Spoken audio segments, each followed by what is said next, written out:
We're going to start kind of very broad, and then work our way kind of narrowing our focus as we go till the end.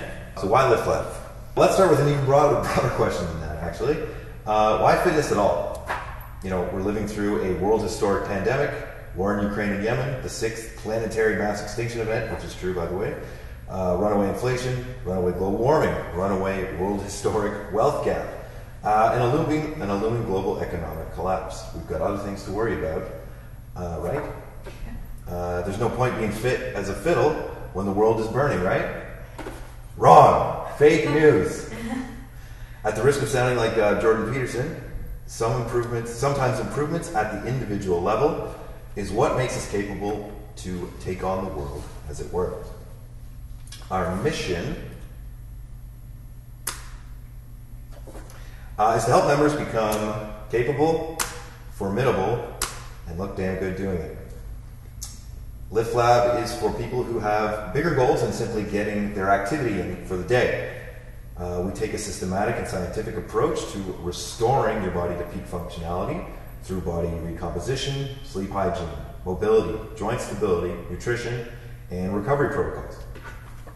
Nobody leaves the womb with back pain, cranky hips, or stiff shoulders. Our bodies slowly break down through decades of bad posture, injuries, major and minor, repetitive tasks, compensation, stress, poor diet, and bad sleep. Despite its many advantages, capitalist society, by its very nature, kind of wears us down. But the good news is you can fight back by recognizing and taking control of what little time energy you have to spare and making your health and fitness a priority. Now, what the fuck is time energy? It's not just a term I made up. It's actually a concept. A friend of mine called Theory Plebe wrote a book about it. And it's a concept that I really like. What time energy is it's not just time and energy, it's time plus energy with the potential for repetition. It facilitates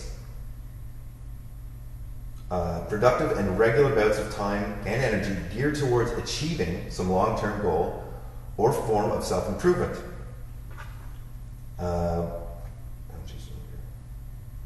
Modern society mostly affords us time without energy and energy without time. Historically, societies generally expended surplus time energy as a communal resource. But modern capitalist society, that it transforms which was once a communal pool of time energy into individualized labor power.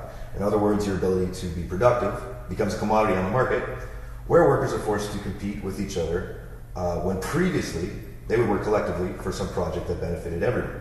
Now, this subsuming of time energy to capital leaves most individuals depleted at the end of the workday, whether they work in a factory shop or not. Outside of work, sleep, and necessary duties, most of what we are left with is what I call garbage time. So unproductive, unstructured, erratic, and aimless periods of recovery from the stresses of life, most often filled with schizophrenic, simulated pleasure on TikTok, YouTube, Netflix. On this, I am as guilty as anyone else. So how do we decide how best to direct what little time energy we have? Well, unlike other life priorities,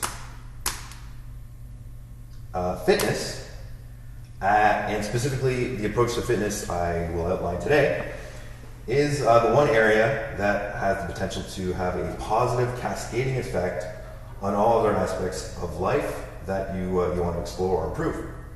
Rather than merely subtracting from other possibilities, a focus on fitness and health adds energy to your day. It adds organization to your life.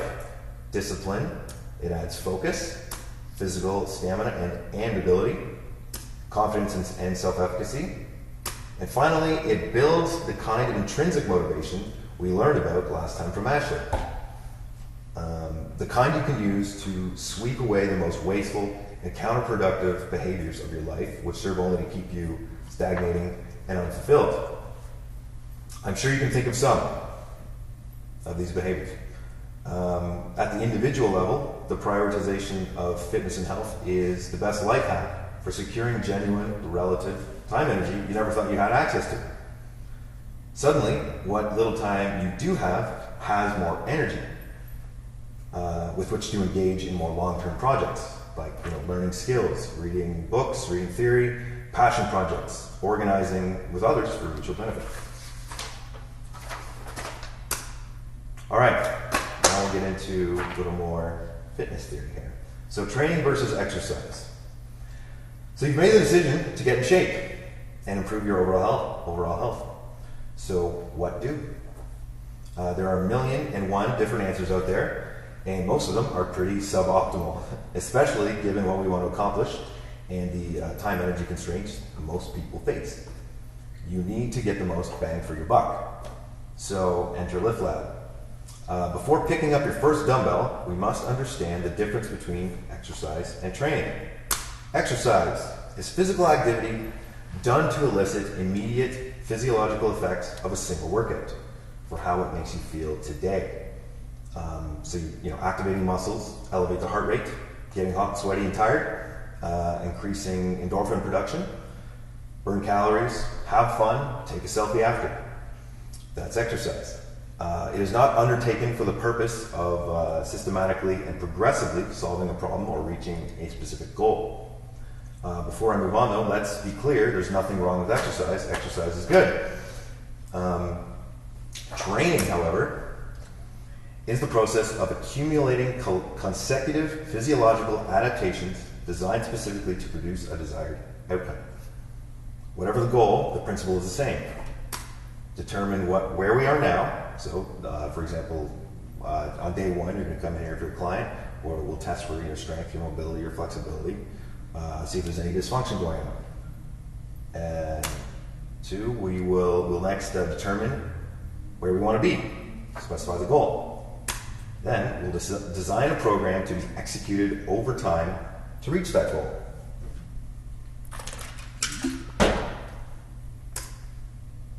Oh, wait. Yes. Okay. So execution.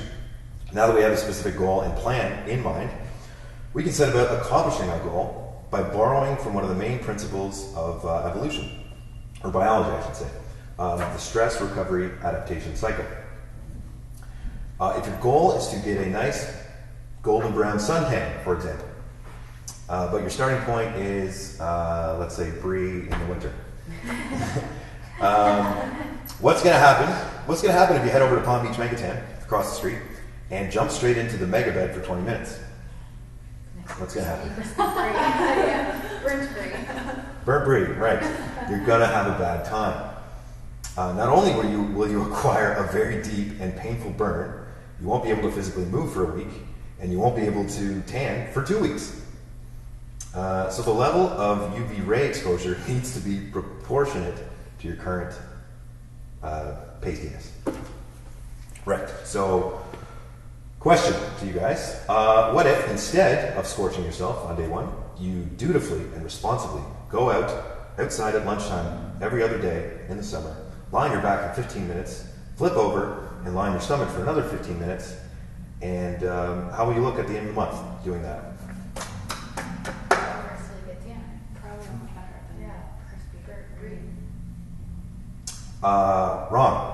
You will look the same as you did at the end of day one, because you never upped the, yes, that's right, you just kept going that 15 minutes, so you never forced any extra stress on the body once it had adapted to that initial 15 minutes of stress on your skin.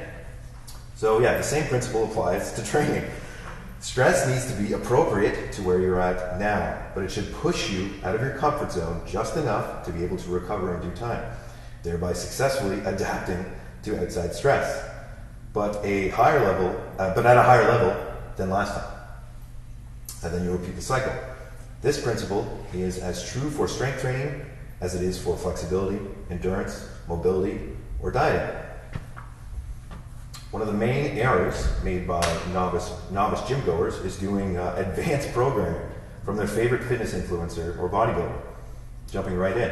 not only will you be accumulating an overabundance of stress on your muscles and joints, thereby impeding recovery, you'll also be artificially slowing your progress doing a program designed to add maybe 5 pounds to your squat every month rather than every single workout. Because a newbie is in a different position than Arnold Schwarzenegger is 10 years into his career. At Lift Lab, we endeavor to apply this principle to every aspect of your fitness and health journey. When applied correctly, you will notice that measurable progress is built into your training program without any special effort or complicated formulas. At later stages, those formulas can be very useful, but they're not strictly necessary to progression. Compare that with the average experience. With the average experience in other fitness settings. Some bodybuilding transformation coaches, some of which some of us know, will stick you on TRX straps and cables for months at a time, getting you no stronger, while assigning starvation diets to produce marketable 6 months transformation photos, only to have you regain all that weight the moment you get back to a regular diet. I'm not going to name names here. Orange Theory, Fit 45, that's what it's called, right? Fit 45? F45, right. And fitness boot camps are great fun, challenging, and you might even lift some moderate weight. But the sessions are completely randomized, making it impossible to properly implement the stress recovery adaptation cycle or make use of it. After a couple weeks of adapting to the intensity of these classes, you'll be spinning your wheels till infinity. You'll get no more progression beyond that. By contrast, our booty classes that myself and Ashley have been running from time to time are designed with progression in mind, despite some degree of surprise and randomness in the classes. CrossFit is also randomized, but represents a step up from the others, since it at least introduces members to barbells and heavy lifting. The downside is that coaching on form and technique is not well regulated. You can have great coaches in CrossFit. You can have not so great coaches in CrossFit. Members are asked to perform highly technical lifts for very high reps while tired, which of course leads to injury. The other downside is that even with the best coaching, CrossFit teaches incorrect form on some of the major lifts here, deadlifts in particular. I don't know if you guys have run into people who've done CrossFit squats and deads, and you have to change everything you do. It's strange. And you have to perform dangerous and ridiculous movements like the kipping pull-up, where you simulate flopping around like a fish out of water for no discernible benefit. Oh my God. I don't have a lot of CrossFit experience, but I don't know. They've always scared me a little bit. Well, they're also like cultish people. I mean, that's maybe that's why, because I don't want to be in a cult. But yes, I mean there are benefits. It's fun. But they're culty and weird. Okay, yoga is another good example of exercise. There's no set progression schedule, nor is there any expectation really that you progress anywhere, at least in classes. You do the poses as best you can, and some you may master, some you may not. Once you do, there really isn't anywhere else to go from there, right? You're just kind of doing the same stuff over and over at high level. Finally, we have the big box gyms, loaded with cardio equipment, muscle isolation machines, and weekend certified dollar store trainers. Without a correct approach in hand, these are places designed to funnel you into doing the things that will produce the least results. Isolation machines and cardio are all great, but if that's all you're doing, and because that's what you see and it's available, and that's what you're kind of funneled towards, you're probably not going to have the best results. So why strength training in particular? Well, let's talk about what it is. Strength training is getting strong. Strength is the ability to produce force against an external resistance. Strength training means compound movements, using multiple joints and muscle groups like the squat, the overhead press, and the deadlift. Strength means high intensity, so lifting heavy, usually about 80% to 100% of your max effort. Which translates to a rep range of 1 to 6 reps. Next, it has a cascading effect on all other physical attributes. Believe it or not, every one of these 10 characteristics, physical traits, does improve with strength training alone, with barbells. You're going to be better coordinated. You're going to have better accuracy. For example, someone who's stronger will, for some reason, be more accurate in their golf swing or shooting hoops. You'll be more mobile because squats and overhead presses require you to have a good amount of mobility. Same with deadlifts. You will get faster because you will have improved your force production. You'll end up with more stamina and endurance as well. Because unlike doing cardio will not make you any stronger, but strength training will improve your cardio. Not a lot, but it will. It improves your balance, just because balance is really not a real thing other than what goes on in your head. Balance generally means if you're someone who falls over or when they trip, that's because you're weak.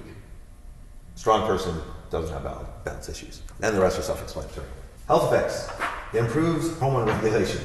It gives you a better glycogen store, right? So every time you eat carbs, if you eat in excess of carbs, that will get stored in your muscles. If you're weak and frail and you don't have much muscle, that's just going to turn into fat. But if you got a lot of muscle, you can eat tons of carbs and use them in your muscles. So carbs, yeah, love carbs, because your muscles will use that to turn into ATP. It improves your longevity. There are studies that show that people with better grip strength live longer. Hence, stronger people are harder to kill. So I'm not talking about getting in a fight. I mean, although that's appropriate as well. But like life, diseases, falls are less likely to kill you when you're stronger. Strength training also means barbells. So why barbells? Well, with barbells, you only really need 5 to 6 exercises, as opposed to maybe 40 or 50 if you're doing traditional types of working out. They are foundational to your fitness journey. They are the base that sets up the parameters for all other physical activity you can do. They produce greatest effective range of motion. They use the most amount of muscle mass per movement. They use the greatest load, thus recruiting the most available motor units. They expose and correct muscle imbalances. So sometimes they'll autocorrect. Other times you'll need to do extra stuff to actually deal with things. They activate type 2B muscle fibers, otherwise known as fast twitch muscle fibers, which generally remain dormant until near maximal effort has occurred. This is roughly half the body's muscle fibers that get neglected during medium and low intensity contractions. So, at least some of your training should be pretty difficult, pretty intense in order to get those muscle fibers going. The glutes are a perfect example of that. The glutes do not like to wake up unless they have to. They're such a big muscle, they take a lot of energy. So to get them working, go ahead. Trickle-down effect to lighter lifts and daily activities. Let's say your primary goal isn't strength. Most people's is not strength. But maybe endurance or bodybuilding is your primary goal. First thing in the gym you're going to do is still to get stronger. Because lifting heavy improves your overall work capacity to perform much easier movements. Like, let's say, a runner putting one foot in front of the other, but at a higher level than before because he got stronger. So for a runner who can squat 400 pounds, let's say, each stride now represents a smaller, tiny fraction of their total strength, whereas previously those strides were much closer to the maximal effort that you could do. They also train, these movements also train the core as good or better than any conventional ab routine, right? Because in order to squat 400 pounds, you can't have weak abs. You're going to collapse in like that, right? So progressively, your abs will be worked with most of the lifts. Greatest training economy. So most physical adaptation for the work done. You've got limited time energy. You want to cultivate more. Well, here it is, the best bang for your buck. So what does this look like in practice? So there are many roads to strength. They don't have to all look the same, but I want to quickly highlight my personal favorite for novices. That would be the starting strength method. So right here, we have starting strength linear progression for novices and practical programming for strength training. This is like intermediate programming. So these are the Bibles of strength as far as I'm concerned. In this particular program, workouts consist of 3 to 4 barbell movements per workout. So very little. Squat, bench, deadlift, overhead press, power clean, some combination of those. At Lift Lab, we usually replace power cleans with chin-ups and hip thrusts, unless for some reason we want to use power cleans. Sometimes barbell row as well. You only have actually 2 workouts in this program. You just alternate between workout A and workout B. You're going to work out 3 days a week with 1 day off in between each workout and an extra rest day on weekends. Everything's going to be 3 sets of 5 reps, except for your deadlifts in the first few weeks. You're only going to do 1 set. The idea is to add 5 pounds to the bar every single session. Every time you come to the gym, you're adding weight to the bar. Now that 5 pounds isn't a strict number. If you are an 18-year-old, 200-pound male in really good shape, you're going to be able to add 10, 15 pounds to the bar for the first few sessions. If you're a 90-pound female, maybe we'll stick to 2.5 pounds on your overhead press or your bench press. But either way, you should be able to keep progressing during your newbie gains. This process should last roughly 6 months, and it's called your novice period. Once you stop making progress on multiple lifts, you've completed your novice linear progression, and it's time to start a more complicated intermediate program, or move on to whatever your specific goals were. Let's say you were a bodybuilder, you would exhaust your novice linear progression, then maintain that strength with a little bit of heavy lifting here and there, and then focus on your particular bodybuilding plans. The simplicity of the program is its biggest asset. The constant feedback of higher numbers on the bar combined with the easy to follow instructions help keep newbies from losing interest and giving up early. Some considerations before we move on are that the stronger you already are, the harder it is to get stronger. All the easy adaptations to low-hanging fruit have been already taken. At this point, you have to design more complicated methods and expend more energy getting each fruit after that. The weaker you are, the more untrained you are, the faster and more effectively you can adapt to stimulus over time. So this is the best time to take advantage of the benefits of barbells right at the beginning. Whatever your goal, whatever your sport, the very first priority in your training should be to take full advantage of this window of newbie gains. Exhaust your potential for increasing the load on your lifts every single time you do a workout. Keep in mind that I encounter many people who have been working out for years and decades who consider themselves already, intermediate or advanced or very experienced, and yet still haven't come close to exhausting their basic newbie strength gains. Okay, so why not barbells? We've just been talking about how great barbells are for the last little while. Why not barbells? So if strength and barbells are really all that in a bag of chips, why are all the other machines and equipment here at Lift Lab? We've got other stuff more than just squat racks. Well, because frankly, most people have fitness goals completely unrelated to strength. Strength is about one piece of the puzzle to reaching those goals, albeit an essential piece, I would argue, for most of us, including myself. The idea of only ever doing 5 heavy-ass barbell lifts for the rest of my life makes me want to kill myself. Fitness has to be something you enjoy, something rewarding and geared towards your specific and evolving goals. Members want to shape their bodies. They want to become more athletic. They want to become more mobile, burn fat, and of course, bigger booties.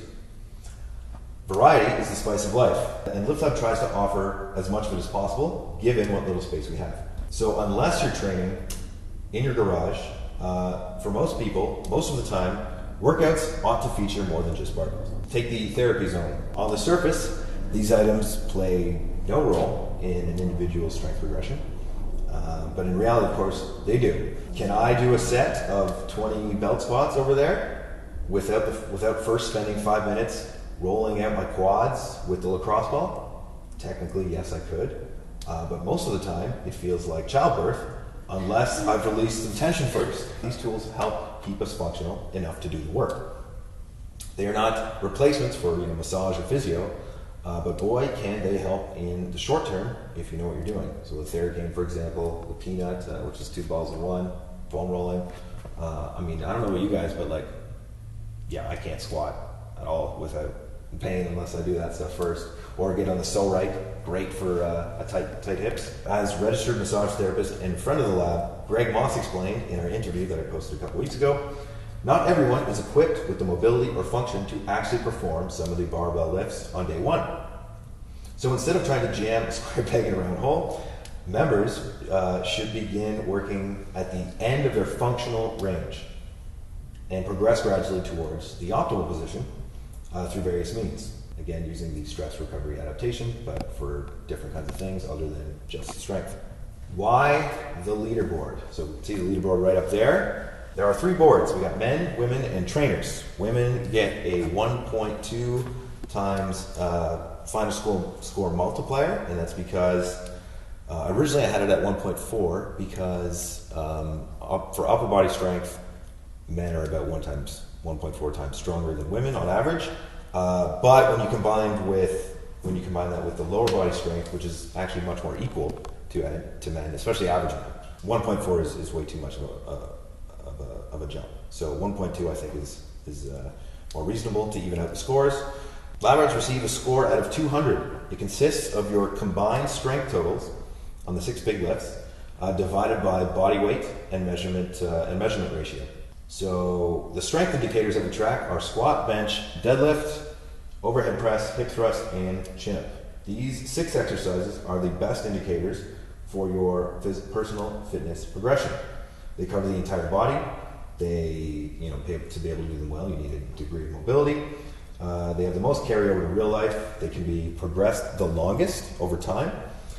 And they will make you better at every other physical activity. And then we have our predicted 1 rep maxes. So the number that appears on the board is your predicted 1 rep max under your squat, your deadlift, etc. Given the reps and the weight reported on each movement. So every month you submit what you lifted.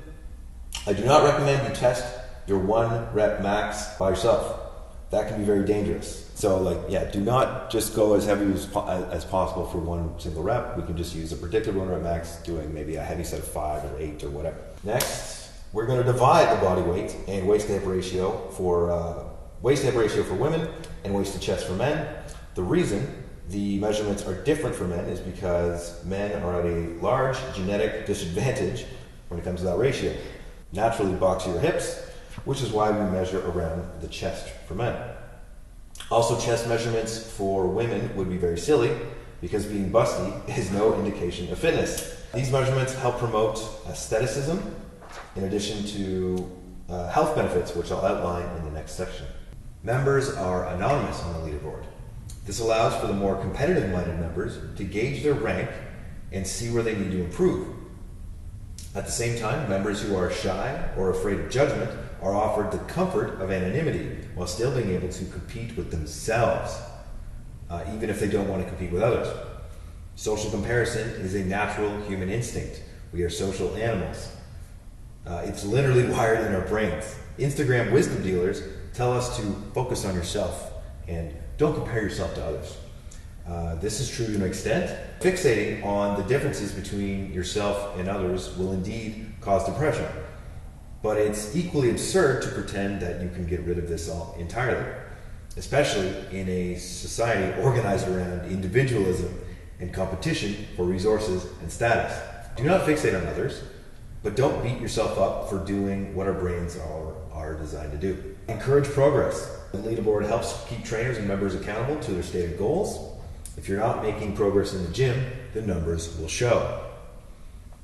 Thus, the numbers and their trajectory over time serve as motivation to put in the effort and make the change. The leaderboard encourages healthy relationships with nutrition. You don't only get points for strength here.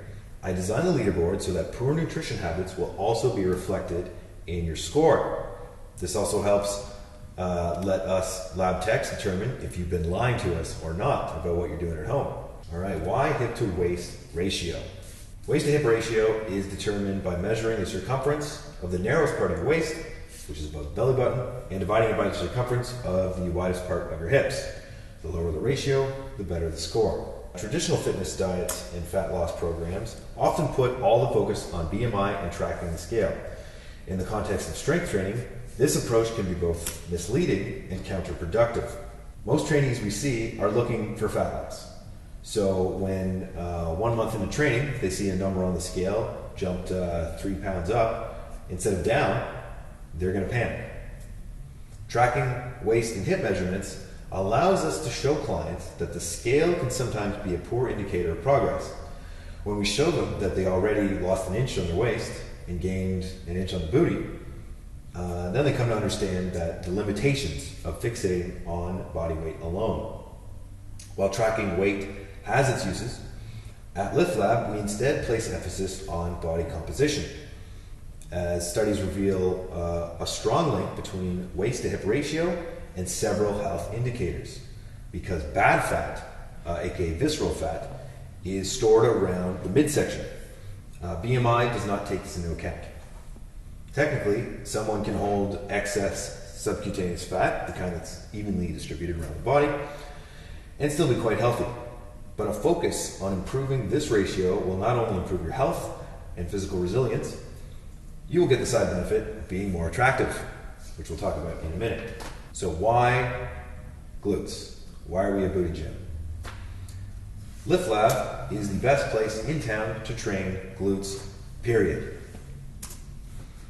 I am a ISSA certified glute specialist, and our lab techs here are all booty building experts themselves. We also have the best glute training equipment in town, two of virtually everything.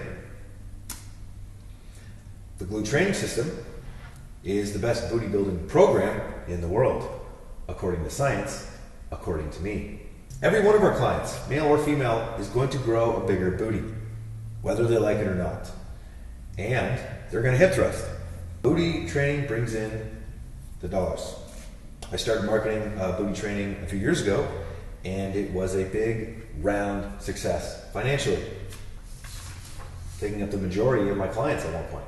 I mentioned before that the main barbell lifts form the foundation of all other physical activity inside and outside the gym. That was half true. They are the base, but more fundamentally, the glutes are the real powerhouse of the body. They are the largest muscle after all, and their relative strength and health determines not just athletic performance, but function.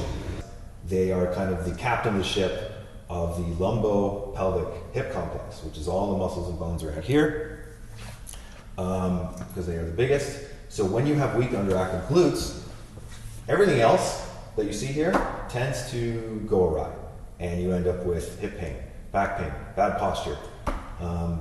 So once we fire up the glutes and get them working again, a lot of the times they're underactive in people, then let's say your low back, which may have been taking on a lot of work and pressure beforehand, we'll see some relief, because the work that the glutes were supposed to be doing, now the glutes are doing it, and now the low back can rest instead of being stressed all the time. That also helps with back pain, because when you have weak glutes, you end up getting tight and short hip flexors in the front, same with your low back, and so what that does is ends up cranking you into this position, so your back's in a shortened position, and leads to bad posture. So strong glutes helps pull them back under into a correct neutral hip rotation. These issues create problems both up and down the chain from the hips. Activating sleepy glutes and restoring their full function can work miracles on nagging aches and pains. Let's shift quickly to performance. What type of athletes have big glutes? Hockey players, volleyball players, sprinters, sports where you need to generate lots of power in the lower body. A person with weak, underactive glutes is not a terribly functional or physically capable person. That's just a fact. Find someone with a completely flat backside and observe how they walk. It's going to look weird. That's because they're attempting to move their body through space without the use of their glutes. Conversely, big strong glutes are a good indicator that an individual will be useful in any situation that calls for some degree of physicality. Glutes also hold your pants up. We all know some men who could benefit from building bigger natural belts. Finally, big booties are attractive. What most people don't understand is that this goes for both men and women. Women, because it helps indicate health and fertility by accentuating the waist to hip ratio and the natural curvature in the lumbar and sacrum, which is greater in females, right? Like it curves more this way. and men, because glutes make them more formidable and signify physicality. Studies polling straight women on the most attractive male body parts rank glutes right at the top, second only to abs. I think they should be first. Similarly, there have been several studies conducted all around the world among all kinds of populations which show that while female beauty standards vary from culture to culture and historically, waist to hip ratio remains an immovable constant. In some places, plump is preferred, and in others, skinny, but always a small ratio. All right, so let's tie it all back together. Society is currently organized in such a way as to severely limit the time energy we have with which to grow personally, invest in ambitious long-term projects, and organize with others. This doesn't mean we don't have free time. It means we don't have time with energy for self-directed work. Work apart from that which pays for our food, our shelter, and our lifestyles. Instead, it is swallowed up almost entirely by work for survival, for income. We live in Canada, and if you're paying for personal training, you likely already have access to more time energy than the average person. And yet, who here can say they don't still experience exhaustion, lack of sleep, or motivation, or unproductive idleness? Now imagine you were one of the 5 billion people living in the favelas in Brazil, the shanty towns in India or Nigeria, or peasant farming in China. Unlike them, we have the opportunity to take back some of our time energy at the individual level and then harness it to push for more substantial endeavors through the conscious and deliberate approach to fitness and health outlined here today. The Lift Lab philosophy thus seeks to make you more formidable, capable, and look damn good doing it. Thanks for coming to my TED Talk. Good. Okay, any comments or questions? I would say you mentioned the time energy. So some people think, oh, at the end of the day, I don't have time or I don't have energy, but it realizes like when you go and you do work out, you're, like you said, you're building up those endorphins, so you're getting more energy over time. So some people think that actually is not true, but then when you actually are doing it yourself, you have all this energy in the world, you're like, whoa, I feel so energized. Yes. So it's like actually being able to start doing that. It's like, And then you can, and once you harness that, you can start planning the extra blocks of time and with energy that you have to do so much other things, like longer term things, right? Because normally, if you're not working out or you're run down by work or by kids or whatever it is, your free time is spent just like recovering, just like on the couch, and scrolling Facebook or Instagram. Yeah. So that's why fitness, I think, is taking a smart approach to fitness is actually important, right? Because again, we start off with a limited amount of time and energy to put together, so we want to try to build that in the most efficient way possible.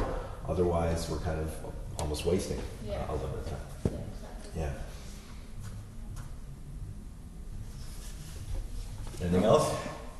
I like how you say, I know people think, when you train glutes, you're just doing it so that you have this really sweet body. But when I started training, it was because I had worked in the hospital for 15 years and I had L3, L4 herniations. From lifting, patients are getting bigger and bigger, right? So it was just from that, and it's sad because people will be like, hey, lift with your legs, but if you don't know what it feels like to engage those muscles, to have your glutes turn on, you can't do it. No. I always thought there should be, with nursing students or PSWs, there should be a fitness component to those training courses. Where they're all lifting with their back. Squeeze, feel it. And that's what you need to do when you're lifting those patients from gurney to gurney or whatever you're doing. Because just saying the words, but if you need to know that my muscle, what it actually feels like. So I try to, when I'm guys, we're gonna do glute stuff, they're like, ooh, booty. I'm like, no. You're gonna just thank me later, okay? For overhead press, for example, is a great one of my favorite cues is to remind them, squeeze your butt, and all of a sudden they have a strong foundation from which a sturdy one from which to press up. Right. And the back is very well because they're not overarching. The glutes are taking care of it. again, because the back wants to take over when the glutes are shut off. And like everyone's are shut off. Yeah. Like Yeah. it's just, there's like so much sitting. So much sitting always, yeah. It's sad, but. And yeah, and just like the training glutes and like lower body. My one client, she like injured her back for a bit, so she was off lower body. So we were just focusing on upper body. And her ankle, she started to notice was getting like worse, and then we got back, not worse, but it was getting more painful over time, and already had problems. And then once we got back into the lower body, she's like, "Oh, my ankle's feeling so much better." So it's just crazy. Like everything just connects together, and people just When glutes do the job they're supposed to do, yeah. then everything else gets to relax and Yeah, not be overactive and tighten stuff.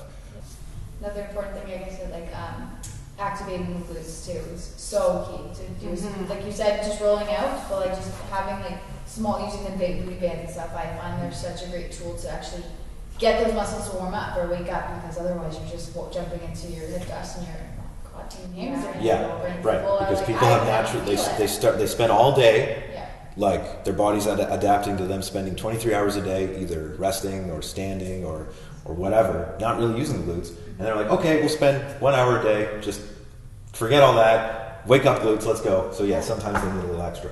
Yeah, it's so cringy when people like walk into the gym and just go straight to the squat racks, and I'm like, oh god, just no, do a little warm up, just warm up a little bit. So bang of them. What do you guys do? Like mostly. I love walks, like glute kickbacks with the bands are one of my favorite. Yeah. Like bridges, like any just like we always do the kind of around the You train her? No, I've never been. She's Yes, I good. do. Yeah, you Yeah. don't need a lot, just something to You wake just them have up. to, and even some of my clients you have to focus on more. So take an extra 5 minutes just to wake the glutes up, because they don't know what it feels like, and now that they have their glutes woken up, they're like, oh, I feel it so much more. And it's just those extra reps that make all the difference. But you just said that's the best example, because we've been working together since September. Yeah. But like there's sometimes we do warm up or whatever. I was like, oh yeah, you'll ask me how I'm feeling. Yeah. I was like, okay, then we hit something heavy. I was like, whoa, Mm-hmm. there it is, and you feel like the glutes kick in.